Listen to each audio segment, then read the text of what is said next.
What's up, dudes? I'm Dodger, and you're watching The Walking Dead Review by Robert Kirkman and Tony Moore. So today we're talking about The Walking Dead Volume 1, and whether or not it is worth the read and the attempt at reading the series as a whole. Okay, so a lot of people have been watching The Walking Dead show, and they've been saying, man, the show is really good, it's awesome, I love the characters, I love the feel of it, but how is the graphic novel / comic book in comparison? I finally just went ahead and bought it, so I figured I could give you guys a review of how I felt about the comic book based upon the fact that I read a lot of comic books, and hopefully you guys will be able to make a decision from there whether or not you want to take the time to read it. Sadly, I don't have my copy with me because the Warp Zone still has it. But that does not mean that I can't talk about it, because it was great. I remember everything that I wanted to say about it without visual aid, so let's jump right in. Whenever you're reading a graphic novel, the very first thing that you're going to notice is the art style, and whether or not it can mesh very well with what you like aesthetically, which is why a lot of times there are people who try to take really big chances with how they draw something and it doesn't go over very well. Or, on the other hand, somebody takes a really big chance with how they draw something and suddenly everybody is kind of mimicking them.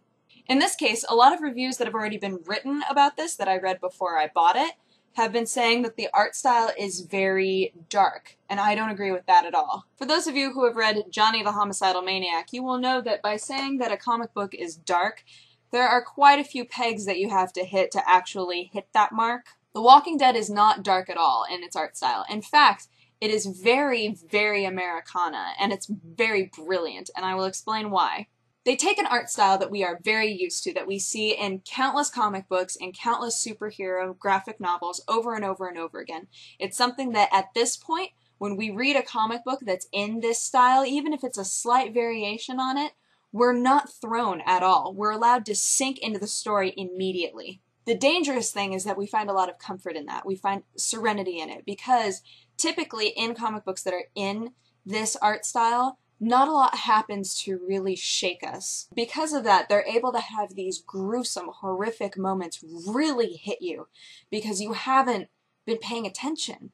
You've been listening to what the people have been saying, you've been sunk into the storyline, and then these images are so powerful. At the same time, they're able to take those really calm, serene moments with other characters where you're really seeing who they are and seeing the dynamics between all of them.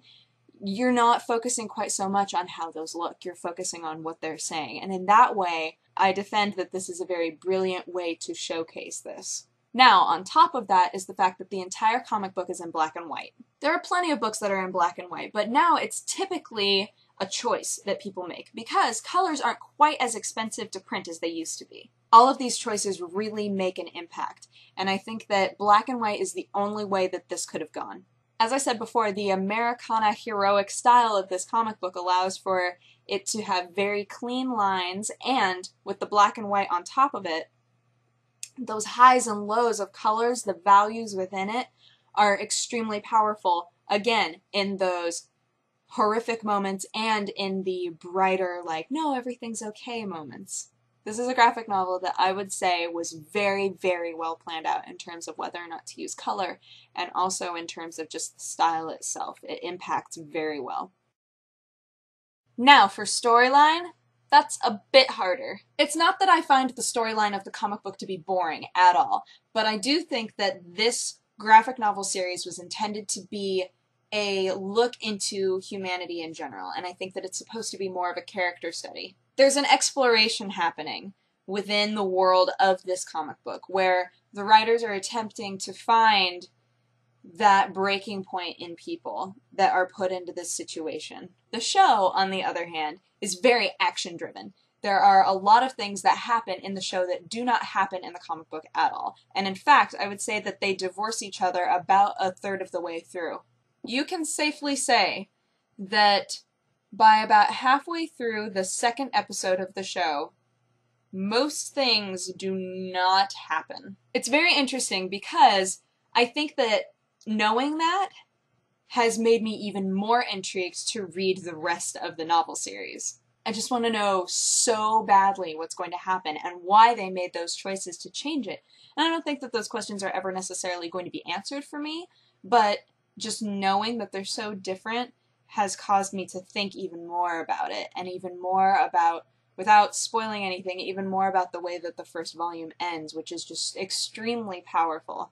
For myself personally, I think that it is a very good blend of action and character study, because I enjoy both, but I am not the type of person who can sit and just watch a drama that's entirely character-based, Pinter, but at the same time I don't want something that seems like pointless violence. So this graphic novel might not be for everybody. However, you have to remember I've only read the first volume. This is entirely based on saying, okay, I am a Walking Dead show fan, so I have now taken the time to read the first volume, and here are my thoughts. So for whatever that's worth, there it is. As a side note, I had a few people send me messages saying, hey, so I know that you're planning on doing a graphic novel review, but that seems really counterproductive because nobody really cares about comic books or graphic novels anymore. Aside from the obvious fact that I highly disagree, I'd like to hear from you guys. Being totally honest, I would love to hear from you guys to see whether or not you thought that this was helpful, whether or not you would like this sort of thing, because I read a lot of graphic novels. And just because I'm so excited about it, I am going to tell you guys that right now, my roommate and I are marathoning the first season of Dragon Ball Z. Because I bought it on Cyber Monday! Oh, it was like the best purchase ever. We've only watched like 7 episodes and it's already paying for itself. Anywho, hope your weekend is going great. Thank you guys for watching, and I will talk to you guys again tomorrow. Mwah.